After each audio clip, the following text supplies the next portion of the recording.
Hi, welcome to Golden Years. I'm Lori Betts. This month I am interviewing Sandy Hinkle from Feeding Medina County.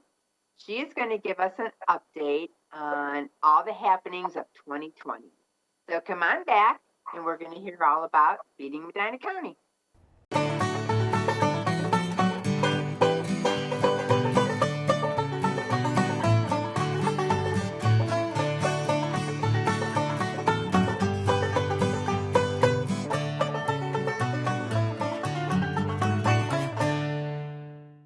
Hi, I'm Ed Zachary, Director and Service Officer for the Medina County Veteran Service Office. If you're a veteran or a widow of a veteran and you need assistance in filing a claim with the Department of Veterans Affairs, give us a call, 1-844-722-3800. That's 1-844-722-3800.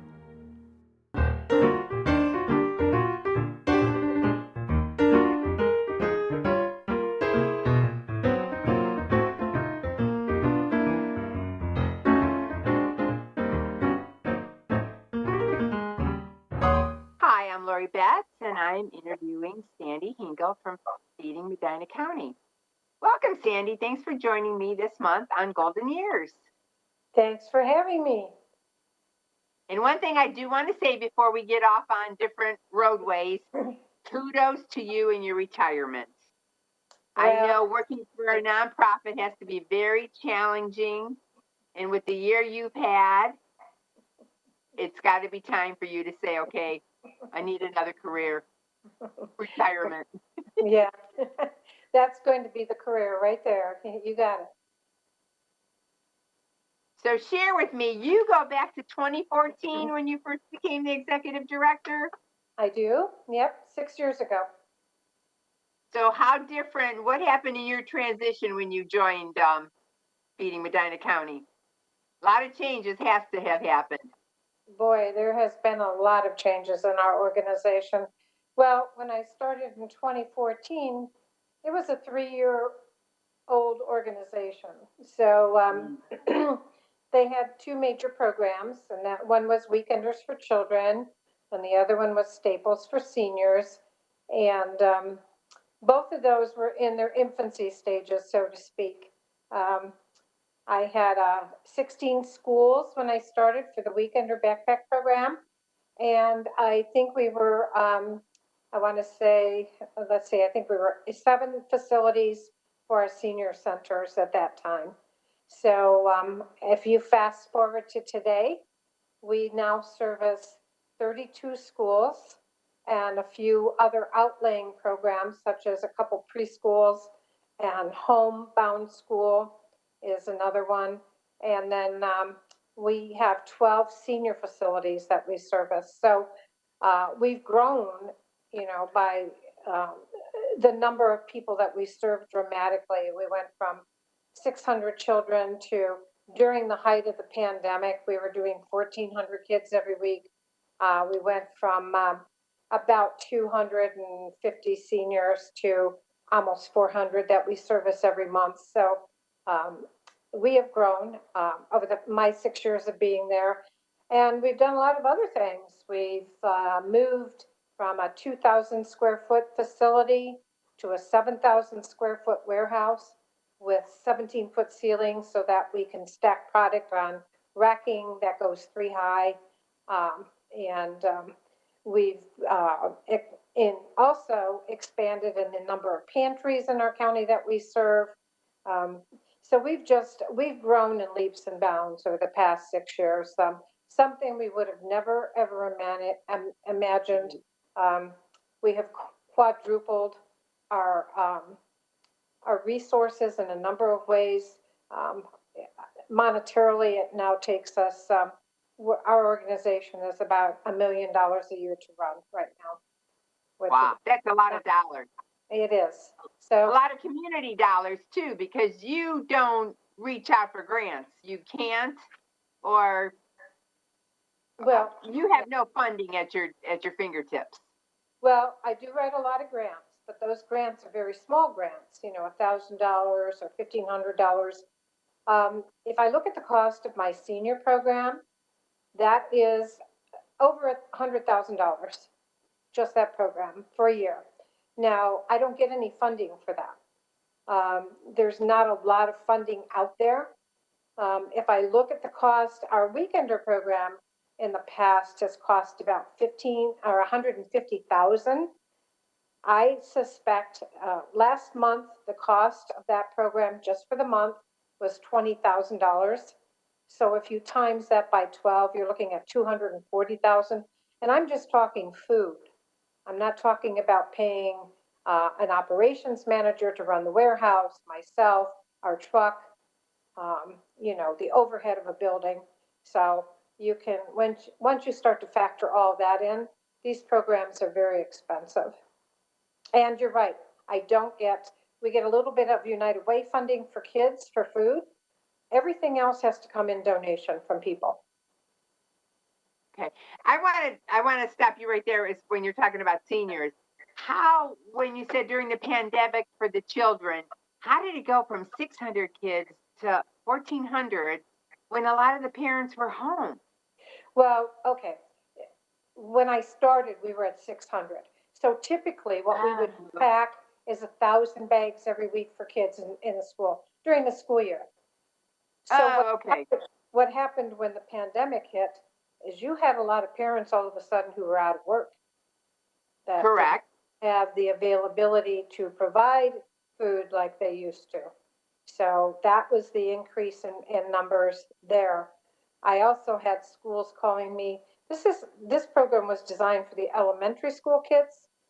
I had a lot of schools calling me and saying, we've got kids in our middle school and our high school that don't have food to eat. So, Wow. well, it's 1 out of every 5 children that are food insecure. I'm going to step out on a limb here and say we've probably bumped that back up to 1 out of every 4. I don't know if you heard the news this morning, but the city of Cleveland is the poorest city in the country. Did you hear that? No, I did not. Yeah. Well, poorest large city in the country. And a lot of people, when they leave Cleveland, want a better place to live. Medina County is the first landing place for that. And it's So been that way for years, hasn't it? it has, yeah. Yeah. So on top of what we have going on here with the people that live here all the time, I think we're going to see a lot more people fleeing the city and trying to come here for, to gain some of the resources that we have available that they typically don't have in their own communities in Cleveland. So, but when it comes to Medina County, I mean, we've got 16% of our seniors that are living, you know, on a minimum of their Social Security, which really puts them at the poverty level when you look at that. Um, so we have a lot of issues, and the number one, when it comes to providing for people, the most important things that the basic needs are food and shelter. That's what people need more than before. We can give them social services. We can give them a lot of things, but if they don't have a place to live and they don't have enough food, none of those other things make a difference in their life. So that's why I think we're the first responders. We're on the front line when it comes to food insecurity. And what Feeding Medina County does, nobody else does in our county. We not only take care of the children, we take care of the seniors. We do a food distribution once a month. Well, we were doing it every other month, or I'm sorry, every other week um, during this pandemic. We just went back to doing it once a month. We had it yesterday at the fairgrounds, and I serviced 200 families that came through, and it was close to, I want to say 600, 700 people that we fed in that during that drive-through pickup food yesterday. So the cars were just stretched it was endless. Um, we have people directing traffic, they come in, we put the food in their trunk and they drive out. So 200 cars may not sound like a lot, or 200 families, but typically in the past, the amount of families that would come for food would be about 90. So That's amazing. Yeah. Now, when they come through, do they have to show that they are a Medina County resident? Well, we don't turn them away if they're not. However, the majority of the people are Medina County residents. We do take their information, their name, their address, their phone number, how many people are in their family, because the majority of this food, or a lot of this food, comes from Akron-Canton Regional Food Bank. The food bank has to do a distribution in every county they serve. So we run the one for Medina County. During this pandemic, the amount of food, access to food has been limited. Typically in the past, from the food bank, we would get about anywhere from 15 to 20,000 pounds of food that would come in on a semi truck the day of those distributions. We've gotten as little as 6,000 pounds of food. That was just the last distribution we did. So I've had to go out and find food elsewhere. Um, a company by the name of Sanson, which is a produce distributor in Cleveland, had a COVID grant, and they were supplying us with boxes of dairy. Borden Milk was providing milk. Gordon Foods provided some meat. Sandridge Foods provided some extras. So with all of that stuff, the families that would come through probably got enough food for about a week to 2 weeks. Well, did you even imagine, did you even have like a program in place if such a pandemic would ever happen? I mean, did you have any backups or anything or any?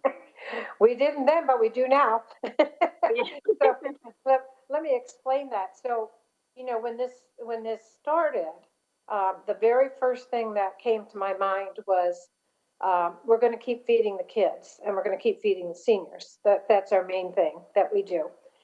And so I contacted all of the building principals and 32 schools and the superintendents, and I said, listen, we are going to continue to pack food for the children. However, I had to let all of my volunteers go. And I had to let all of those volunteers who pick up for the schools go. You have 32 schools, you have a lot of people coming in to pick up those bags, take them back to the school so the kids can take the bags home. So what happened was I told the schools we would continue to pack their food. However, they had to figure out a way to come pick up the bags, and then they had to figure out a way to get the bags to the kids. And I am pleased to say all 7 school districts in our county rallied to the cause, picked up their bags, and all home delivered to these kids who needed these bags. So every week, 1,400 bags going out. We never stopped packing. We didn't miss a packing for the kids. We didn't miss packing for the seniors. At first, it was a struggle because some of the senior centers wanted to close their doors and did not want us to bring food in. However, after a lot of prodding, it became clear that they had seniors that needed help and didn't have any way to go out and grocery shop and do those things, that everything was put on hold. So we were able to work around that. We had to recruit people that had pickup trucks to deliver the food to these places because our normal delivery systems were not.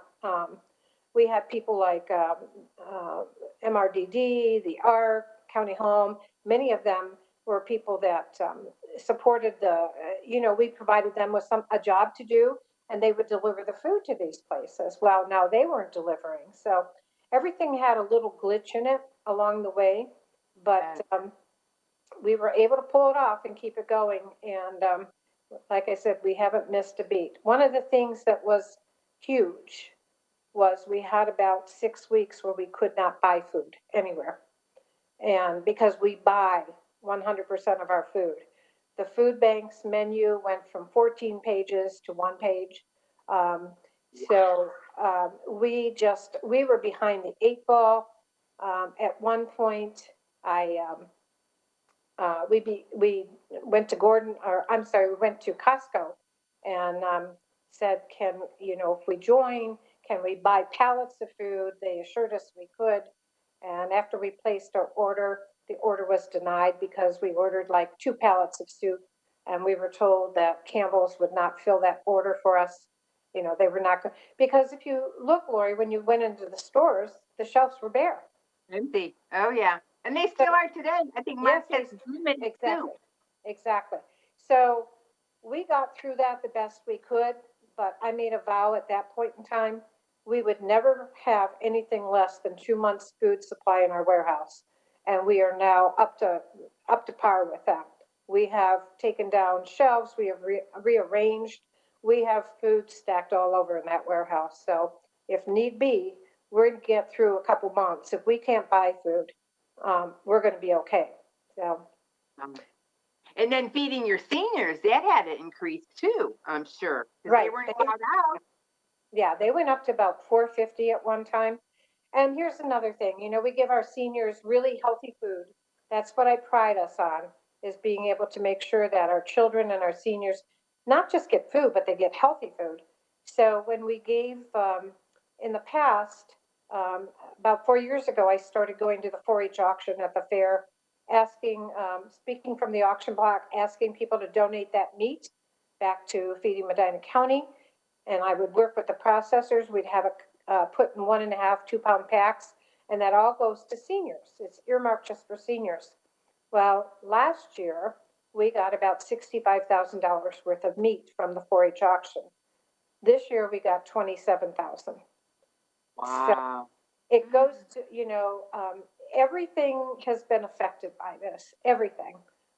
Snowballs.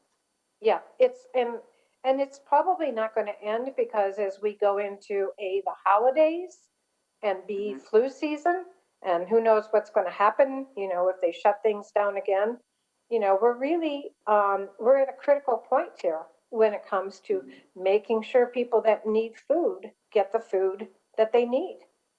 So it's really been, it is nothing I ever thought I would live through.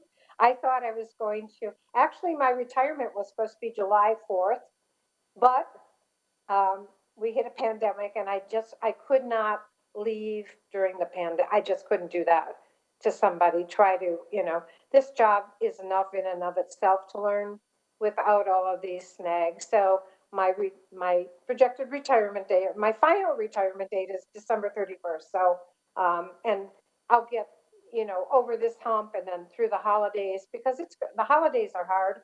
Normally, I suspect this year they're going to be even harder. So, Man, thanks for hanging in there, Sandy. It sounds like it has to be a stressful situation. I mean, I had it on our end with gloves and thermometers and masks, but food is important. It's vital. It's vital to any family. yeah. So you having the connections and keeping that all organized and getting the donations, that's got to be very overwhelming. Well, and that was something I mean, I am glad I stayed, because honestly, I don't, I would have felt terrible for somebody having to figure this out.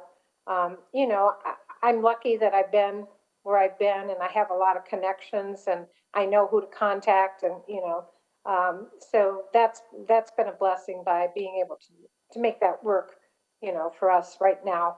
And hopefully when I leave in December, it'll be a little bit more even keel, and it won't be so overwhelming for the person coming in. So, so we'll see. I mean, the job's overwhelming anyway, so they're in for a treat anyways, despite a Well, pandemic.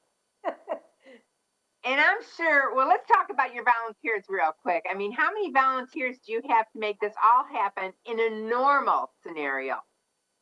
That's a good question. Well, normally when we pack on our line, we have an assembly line packing that today they packed for seniors. So it took them about maybe a little over 2 hours to do close to 400 bags. And then along with the bags, they get the meat and the produce and the fruit and, whatever else we have that we can give them. So that 14 people, they're on the line. Um, we have a tow motor. He picks the food, he drops it. They, put it on the tables and put it in the bags as the bags come down the conveyor belt. That takes 14 people every time we pack. Typically for kids, we were packing 2 days, Wednesday, Thursday. So that would take 14 each day. Our food distributions anywhere from 30 to 50 people. All in all, in a normal year, I have about 300 volunteers that I rely on to get things done. Don't forget our truck goes out twice a week. I didn't even mention that. Our truck goes twice a week to pick up food from Akron Canton Food Bank and delivers to 24 pantries, local churches, things like that, that also give out food. We have a community garden that needs volunteers. All of that produce, which can be as much as 5,000 pounds in a season, goes right out to our seniors. So they all get fresh produce during the summer. So all in all, it's about 300 volunteers. We let all of our volunteers go when this started. And I relied on, thank goodness, for the National Guard, the Highway Patrol, the Sheriff's Department, the Rotary Group. They were there consistently. And for the most part, they were there for everything for us up until the end of, or the beginning of August. So they all at that point had to go back to their real jobs. So that was, if I did not have them, I really don't know what we would have done. So we actually just had our volunteers start back this week, our regulars. So. Well, you had a good mix of people. So, and you had to do all the reaching out to make all those connections. Right. And at the fairgrounds, we had the Medina County Emergency Response Team directing traffic. Sheriff's Department was directing traffic because that was quite a lot of people coming into the fairgrounds. So it's been a crazy ride. Oh, I bet, and you're still smiling, so that's awesome. Kudos. Yeah. And our good friend Cindy Schneider always said, nonprofits are always looking for that dollar for help. They're always chasing and making phone calls, and they're chasing the dollar so they could support their program. Right. So how can the people out in the community help feeding Medina County? Well, I'm not taking food from people right now. In the past, we have. I've discontinued that when this thing started. We do not want food from people's homes because of contamination reasons. Mm-hmm. So we also pay every week to have Servpro come in and decontaminate our entire warehouse. So that was a cost we weren't expecting to incur. So right now, monetary donations is what I'm using. I buy 100% of our food for children and for seniors. We also have people who walk in off the streets who need food. We do that as well. So they can go to our website. They can go to how to get involved, and there's a donate tab. They can send checks to Feeding Medina County. Our address is on our website. It's on 650 Smith Road, West Smith Road, C8. So the monetary donations is the way I have to go right now. We're going through a lot of money because food is more expensive right now too. And when you spend the money, it's better for you to spend the money because don't you get a lot? We used to get a lot for $1. They used to always tell us. Well, and I also know what I need. That's true. That's the other thing. I know, if I'm short on peanut butter, I know I need peanut butter and jelly or, things like that. So yes, it all works for the better if I have the money and I can use it. So that's what we're asking for. And people have been very generous, I have to say. We've been very fortunate. Yeah. I know, and Father Bob up at St. Ambrose, I don't even know how often. It might be once a week. They're out making peanut butter and jelly sandwiches because they're distributing it to the kids in the community too. Mm-hmm. So it's just like there's so many churches and organizations out there, feeding people. Right. And to hear your side of it and to realize how many people are out there who really need the food. I mean, it's got to be overwhelming. It is. And I think we don't realize it. We don't know that our neighbor could need help. People don't say we're hungry. Right. People don't say that. And we have more than enough to help everyone. Well, that's good. That's good. And I hope it keeps on growing. Because like you said, the holidays are coming. Yeah. Yeah. I mean, we all personally have more than enough to help everybody. That's what I mean. So. And that's a very good point. Very good point. Yeah. Well, I want to thank you, Sandy, for joining us today. And kudos to you in your retirement. If you want to sit home and read a book, go for it. If I want to do nothing, I can do that too, right? Exactly, exactly. Are you Well, going to do any volunteer work? am I what? Going to do any volunteer work? You know what? I'm going to sit home for about 6 months and think about what I want to do. I, And just, it's well deserved. yeah, I don't know what I want to do, but I will figure that out as time goes on. Feeding Medina County's been the love of my life for 6 years. It's been my passion. I love what I do. I loved every minute of it, but I know it's time to turn the reins over to somebody else. So, Wow, that was a quick 6 years for us saying that, but not for you. no, it was for me too, I have to say. So, Well, thank you so for all you did for Medina County. thank you. Thanks for having me on, Lori. I appreciate you letting me tell people what we need. So. No problem. So if you have some extra change in your pocket, write out that check and send it on to Feeding Medina County. So thank you for joining us this month, and we will see you next month. And happy fall.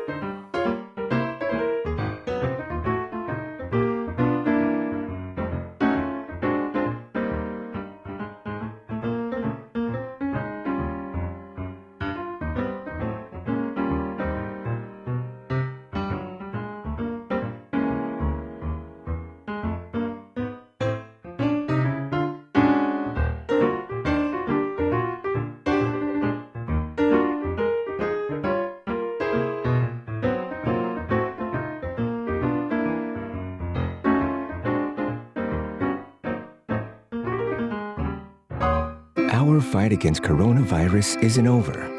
We still have to slow the spread and do our part. Let's wear face masks in public. Stay 6 feet or more from others. Follow state and local guidelines. Wash our hands frequently and stay home when we feel safe. For ourselves, for our loved ones, for our future. Let's move forward together. Learn more at coronavirus.gov.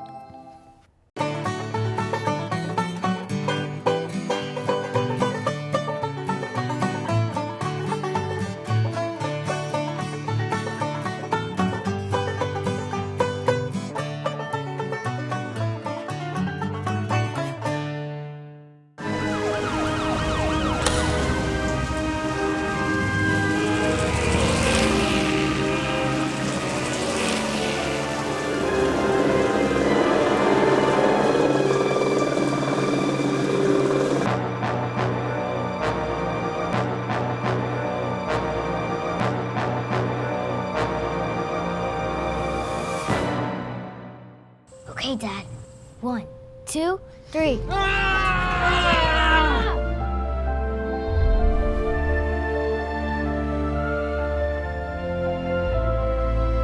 You saved me. Dad? Are you okay? I'm fine, dear. Your hero needs you now, and AARP is here to help. Find the care guides you need at aarp.org/caregiving.